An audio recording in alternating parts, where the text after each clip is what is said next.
আসসালামু আলাইকুম ভাই সব কিরকম আছেন আপনারা সবাই? আশা করি মহান আল্লাহ তাআলার অশেষ রহমতে আপনারা সবাই অনেক অনেক অনেক ভালো আছেন। প্রিয় বন্ধুরা, আজকের এই ক্লাসটিতে আমরা বর্ডার গার্ড বাংলাদেশ বিজিবির লিখিত পরীক্ষার সিলেবাসটি নিয়ে ফুল আলোচনা করার চেষ্টা করব ইনশাআল্লাহ।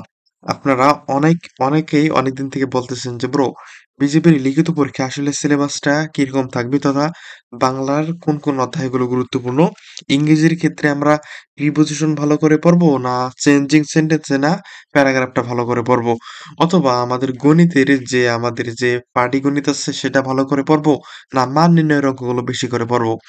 আপনি বিগত বছরগুলোতে যে পরীক্ষাগুলো হয়েছিল সেই পরীক্ষাগুলো এবং আমাদের স্টুডেন্ট যারা বিগত বছরগুলোতে পরীক্ষা দিয়েছিল তাদের মতামত, বাজারের সেরা কয়েকটি বই এবং আমাদের সমস্ত তথ্যগুলো মিলে একটা সাজেশন তৈরি করছি আজকের এই ভিডিওতে। সেই সাজেশনটা বা সেই সিলেবাসটা আপনাদেরকে বা তোমাদেরকে দিতে যাচ্ছি। ভিডিওটা খুবই গুরুত্বপূর্ণ বা আজকের এই ক্লাসটা খুবই গুরুত্বপূর্ণ। আপনারা চাইলে টাইমলাইনে শেয়ার দিয়ে রাখতে পারেন কিংবা ফ্রেন্ডদেরকে মেনশন দিয়ে রাখতে পারেন যে দোস্ত দেখ ভাই একটা ভিডিও তৈরি করছে যেখানে পরীক্ষার সিলেবাস নিয়ে কথা বলা হয়েছে। দেখুন, বিজিবিতে লিখিত পরীক্ষায় কিন্তু আপনাকে স্বর্ণপন্ন হতে হবে তথা প্রথম দিন মেডিকেলে উত্তীর্ণ হওয়ার পর দ্বিতীয় দিন হয় লিখিত পরীক্ষা। আর এই লিখিত পরীক্ষার জন্য আমাদের আগে থেকে একটা গোছানো এবং সুন্দর প্রিপারেশন নেওয়া উচিত। কারণ আপনি ওই পরবর্তী প্রথম দিন মেডিকেলে উত্তীর্ণ হওয়ার পর যদি আপনি ভাবেন যে পরবর্তীতে আমি লিখিত পরীক্ষার প্রিপারেশন নেব, তাহলে কিন্তু হবে না। আপনি ভাবতেছেন যে আমি লিখিত পরীক্ষার প্রিপারেশন নেব, কিন্তু আমার মতো বা আপনার মতো আরো যারা আছে, আপনার বাসার আশেপাশে যারা এপ্লাই করছে তারা দেখেন না এই লিখিত পরীক্ষার প্রায় 20% পড়া এতদিনে কভার করে ফেলছে। সো আপনি যেটা ভাবতেছেন অন্যরা সেটা আরো বেশি আগে থেকে কইরা ফেলছে। সো বসে থাকার কোনো সুযোগ নাই, আর সময় জ্ঞাপন করারও কোনো সুযোগ নাই। এখন থেকে জাস্ট এই মুহূর্ত থেকে শুরু করেন, ইনশাল্লাহ আপনারও চাকরি হবে। সো এখানে আপনি দেখতে পাচ্ছেন আমরা একটা সাজেশন মেক অর্থাৎ সিলেবাসটা মেক করছি। এখানে একটা বিজিবির আরকি চিত্র দেওয়া হয়েছে। ওই ব্যাটালিয়নের লোকরা কই জানি গাড়ি নিয়ে যাইতেছে। আর নিচে লেখা আছে বর্ডার গার্ড বাংলাদেশ বিজিবি লিখিত পরীক্ষার সিলেবাস। আমরা বিগত বছরগুলোতে দেখেছি যে আমাদের এখানে সময় প্রায় ২.৫ ঘন্টা কিংবা আ এর এইরকম একটা আরকি সময় দেওয়া থাকে। মোট নম্বর হয় ১০০ মার্কের পরীক্ষাটা হয়। এখানে একটা প্রশ্ন আছে যে ব্রো, পরীক্ষাটা কি লিখিত আকারে হবে না এমসিকিউ আকারে হবে? পরীক্ষাটা লিখিত আকারে হবে। ১০০ মার্কের তথা সিকিউ আকারে পরীক্ষাটা হবে। বুঝতে পেরেছেন? এখানে রচনা, প্যারাগ্রাফ এগুলো থাকবে আরকি। আমরা সেগুলো নিয়ে ফুল আরকি ডিসকাশন করব একটু পরেই। আমাদের সময় থাকবে কত? ২ ঘন্টা ৩০ মিনিট। মোট নম্বর থাকবে কত? ১০০ নম্বর। এখানে আপনাকে কথা বলে রাখি, আমরা অনেকেই বলি যে ভাই এখানে পাস মার্ক কত? আমরা কত পাইলে পাস করব? আমি কোনো ভিডিওতে আপনাদেরকে বলি না যে এত পাইলে আপনি নিশ্চিত পাস। এইরকম কিন্তু আমি কখনোই আপনাদেরকে কথা দেই না বা আশা দেই না। আপনাকে যেটা করতে হবে বা আপনাদেরকে যেটা করতে হবে সেটা হলো লিখিত পরীক্ষায় অন্যদের তুলনায় আপনাকে বেশি পাইতে হবে। ধরেন আপনারা ৫০ জন লিখিত পরীক্ষা দিলেন। এখন ৫০ জন লিখিত পরীক্ষার মধ্যে লিখিত পরীক্ষায় সিলেক্ট করবে তারা ১০ জনকে। সাপোজ তারা ১০ জনকে যদি লিখিত পরীক্ষায় সিলেক্ট করে, তাহলে কোন ১০ জনকে সিলেক্ট করবে? যারা ১০০ মার্কের লিখিত পরীক্ষায় সর্বোচ্চ নাম্বার বেশি পেয়েছে তাদেরকেই সিলেক্ট করবে। এখন সর্বোচ্চ নম্বর ধরেন ৭০ বা হলো সর্বোচ্চ নাম্বার হলো ৬৫। একজন পাইছে ৬৫, একজন পাইছে ৬৩, একজন পাইছে ৬৪, একজন পাইছে ৪০।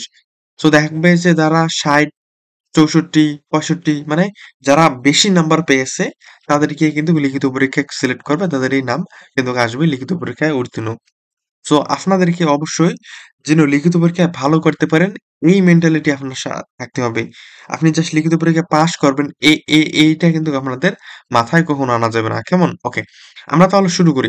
আমাদের এখানে দেওয়া আছে বিষয় এবং হলো বিবরণ। অর্থাৎ আমি এখানে সাবজেক্ট গুলো দিয়েছি এবং ওই সাবজেক্টের কোন অধ্যায়গুলো গুরুত্বপূর্ণ সেটাও কিন্তু এখানে দেওয়ার চেষ্টা করেছি। আপনারা এখানে একটু লক্ষ্য করেন, ১ম এ আমাদের যে বিষয়টা দেওয়া রয়েছে বাংলা সাবজেক্ট। বাংলা সাবজেক্টের আপনাদের যে বিষয়গুলো আসতে পারে সেটা হলো রচনা। এই দেখুন এখানে একটা স্টার দিয়ে রেখেছি। তার মানে রচনা খুবই গুরুত্বপূর্ণ। রচনা থেকে আপনাদের প্রশ্ন আসবেই। এটা আরকি 100% বলা যায়। 100% এ আসার সম্ভাবনা অনেক বেশি দাদা। রচনা থেকে আপনারা প্রশ্ন কমন পাবেন। এরপর হলো বাগধারা। এই বাগধারা আর হলো এক কথায় প্রকাশ। এই ৩ টা থেকে প্রশ্ন সাধারণত সচরাচর থাকে। সো আপনাদের যেটা করণীয় কথা প্রকাশ, বাগধারা, রচনা এগুলো ভালো করে পড়ে যাবেন। পাশাপাশি আরো কিছু আপনি টপিক দেখে রাখবেন সেটা হলো সন্ধিবিচ্ছেদ, অনুবাদ তথা ইংরেজি থাকবে সেটা বাংলায় অনুবাদ করো। এই অনুবাদগুলো আপনারা দেখবেন। বাক্য শুদ্ধিকরণ ইয়াগুলো দেখবেন, অনুচ্ছেদ লিখুন, এই অনুচ্ছেদ দেখবেন এবং হলো পত্র লিখুন তথা চিঠি দেখবেন।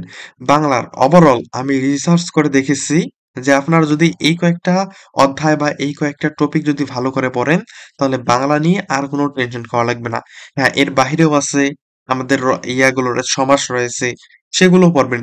যদি এগুলোর পড়ার পরও আপনার সময় থাকে, পরীক্ষা ভালো করার আরো আপনার থাকে, ইচ্ছা থাকে, তাহলে সেগুলো আপনি ভালো করে পইড়া যাবেন।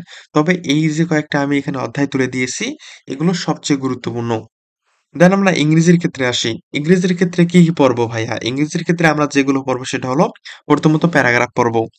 আমরা প্যারাগ্রাফ ভালো করে পড়বো। প্যারাগ্রাফের ক্ষেত্রে যেটা করবো সেটা হলো আমরা ফ্রি হ্যান্ড রাইটিং স্কিলটা আমরা বেশি করে বাড়ায় নেব। মুখস্থ আমরা সবাই প্যারাগ্রাফ লিখতে পারি। তবে যদি আমরা নিজেদের ক্রিয়েটিভিটিটা ওখানে সেটা তুলতে পারি। মানে একটা একটু ভালো করে লিখবো। আপনিও লিখবেন প্যারাগ্রাফ এম ইন লাইফ, আমিও লিখবো প্যারাগ্রাফ এম ইন লাইফ। আমি প্যারাগ্রাফটা লিখলাম মুখস্থ কইরা। এখন আপনি বা তোমরা যদি একটা প্যারাগ্রাফ যদি তোমার মতো করে একটু কাস্টমাইজ করে লেখো, তাহলে আপনারটা বা তোমারটাই কিন্তু ভালো হবে। সো সেক্ষেত্রে আমার চেয়ে আপনারা এই নাম্বারটা কিন্তু বেশি পাবেন। বুঝতে পেরেছেন? ১ম এ রয়েছে প্যারাগ্রাফের পুরো ট্রান্সলেশন। ট্রান্সলেশন থেকে আপনি প্রশ্ন পাবেন তথা ওখানে ইংরেজি দেওয়া থাকবে, বাংলা করতে বলবে অথবা একটা আরকি প্যাসেজ আকারে ট্রান্সলেশন দেওয়া থাকবে। সেই প্যাসেজটাকে আপনাকে ট্রান্সলেট করতে হবে বাংলায় বা ইংরেজিতে। এরপর হলো প্রিপজিশন। এরপর আপনাদের যেটা আরকি আসার সম্ভাবনা সবথেকে বেশি সেটা হলো fill in the blanks। এখানে আপনাদের আর্টিকেলও থাকতে পারে, ট্যাগও থাকতে পারে। তবে আর্টিকেল বা প্রিপজিশন এগুলো আরকি সবচেয়ে বেশি। এরপর আপনাদেরকে যেটা করতে হবে, একটা সেন্টেন্স দেওয়া থাকবে। এই সেন্টেন্সটাকে দিয়ে আপনাকে মানে একটা ওয়ার্ড দেওয়া থাকবে। এই ওয়ার্ডটা দিয়ে আপনাকে সেন্টেন্স একটা তৈরি করতে হবে। যে make sentence with the word.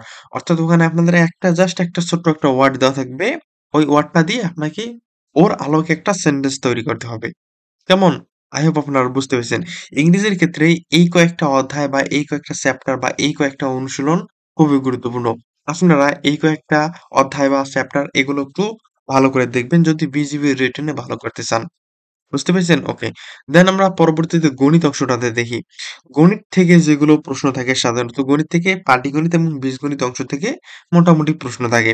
So পাটিগণিতের ক্ষেত্রে, বীজগণিতের ক্ষেত্রে কি, কি পড়বেন? আমি পাটিগণিত, বীজগণিত এখানে আলাদা করে দেই নাই। আমি এখানে গুরুত্বপূর্ণ অধ্যায়ের মূল টপিকগুলো এখানে দিয়েছি। যেমন হলো শতকরা থেকে অবশ্যই প্রশ্ন থাকে সাধারণত। দিন ও কাজ অর্থাৎ আম কাজ এবং দিন রিলেটেড যে আমাদের অঙ্কগুলো রয়েছে পাটিগণিতের সেখান থেকে আসার সম্ভাবনা অনেক বেশি। সুদ কষার অঙ্ক থেকে সাধারণত প্রশ্ন থাকে, উৎপাদকের বিশ্লেষণ থেকে প্রশ্ন থাকে, মান নির্ণয়ের অঙ্ক থাকে, ধারার অঙ্ক থাকে এবং জ্যামিতির অঙ্ক থাকে। সবচেয়ে গুরুত্বপূর্ণ হলো শতকরা, সুদ কষা এবং উৎপাদক। আর হলো মান নির্ণয়। এই ৪ টা অধ্যায় বা এই ৪ টা যে আমাদের চ্যাপ্টার রয়েছে গণিতের, এই ৪ টা চ্যাপ্টার আপনারা ভালো করে পড়ে যাবেন। বেসিক গুলো ঠিক রাখবেন, ইনশাআল্লাহ হয়ে যাবে। কেমন? ওকে। এটা হলো গণিত এবং সবশেষে আমাদের যেটা রয়েছে সেটা হলো এটা হলো আমাদের সাধারণ জ্ঞান। এটা গণিত হবে না। এটা আমাদের টাইপিং এ একটু মিস্টেক হয়েছে আরকি। এটার জন্য আমরা আন্তরিকভাবে দুঃখিত। এখানে হবে সাধারণ জ্ঞান। আপনারা জানেন আপনাদের পরীক্ষাটা কয়টা সাবজেক্টের উপর হবে জানেন? ৪ টা সাবজেক্টের উপর। বাংলা, ইংরেজি, গণিত এবং হলো সাধারণ জ্ঞান। সাধারণ জ্ঞানের ক্ষেত্রে আপনারা বাংলাদেশ সম্পর্কিত একটু হালকা পাতলা সাধারণ জ্ঞানের প্রশ্নগুলো দেখবেন। আপনি যে জেলা থেকে পরীক্ষা দিবেন সেই জেলা সম্পর্কে একটু হালকা পাতলা জেনে নেবেন। এবং বিজিবিতে যেহেতু আপনি পরীক্ষা দিতে যাচ্ছেন, বিজিবির বর্তমান প্রধান কে? বিজিবির আগের নাম কি ছিল? বিজিবির যে বিদ্রোহ হয়েছিল সেটার কি? এই সম্পর্কে যে বিজিবি সম্পর্কে বেসিক তথ্যগুলো এগুলো আপনারা জানা যাবেন।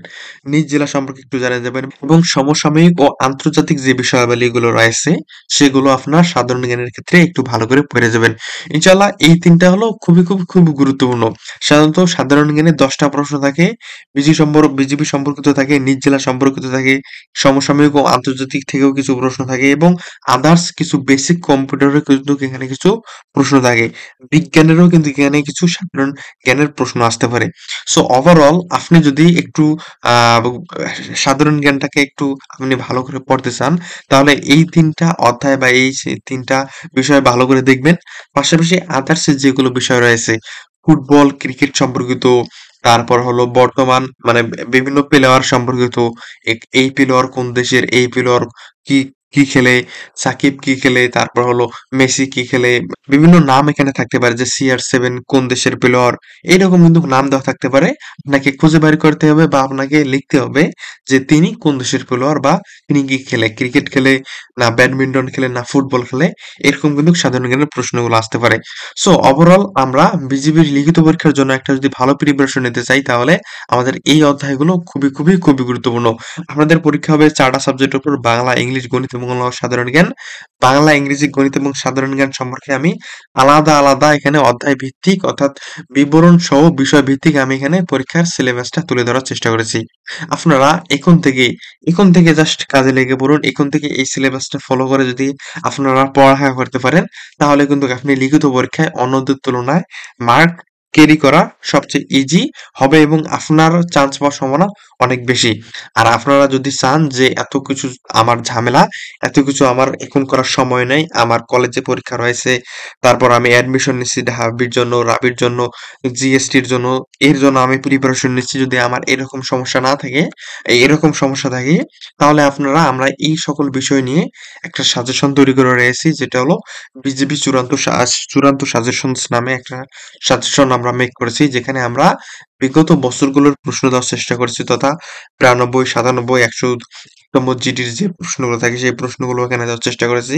পাশাপাশি তারই আলোকে কিছু নমুনা প্রশ্ন দেওয়ার চেষ্টা করেছি এবং বিজিবিতে চান্স পাওয়ার ওভারঅল আমরা সব বিষয় এখানে দেওয়ার চেষ্টা করেছি। এবং আমরা যে এখানে ইয়াগুলো দিলাম তথা বাংলার রচনা, সন্ধি বিচ্ছেদ, এক কথা প্রকাশ, অনুবাদ, বাক্য শুদ্ধিকরণ, প্যারাগ্রাফ ট্রান্সলেশন, গণিতের অঙ্ক, আমাদের সাধারণ জ্ঞান, এই প্রশ্নগুলো কিন্তু আমাদের এই সাজেশন যেটা রয়েছে এই সাজেশনটাতে কিন্তু অ্যাড করার চেষ্টা করেছি। ওভারঅল স্বল্প সময়ে প্রিপারেশন নেওয়ার জন্য কিংবা আপনার প্রিপারেশনটাকে আরো শক্তপোক্ত করার জন্য আমাদের এই সাজেশনগুলো আপনারা সঙ্গে রাখতে পারেন। আমাদের এই সাজেশনের প্রিন্ট কপি অর্ডার দিতে পারেন কিংবা আমাদের যে পিডিএফ গুলো রয়েছে সেগুলো কিন্তু সংগ্রহ করতে পারেন। স্বল্প মূল্যে আমরা সাজেশনগুলো সেল করতেছি। নিচের নাম্বারে এই যে এখানে একটা নাম্বার দেওয়া রয়েছে এই নাম্বারে যোগাযোগ করতে পারেন অথবা আমাদের ফেসবুক পেজে এসএমএস দিলে অথবা আমাদের ইনস্টাগ্রাম অ্যাকাউন্টে নক দিলে আমাদের এই সাজেশনটা নেওয়ার বাকি যে প্রসেস গুলো রয়েছে সেগুলো আপনাদেরকে জানিয়ে দেবো, পরবর্তীতে জানিয়ে দেওয়া হবে।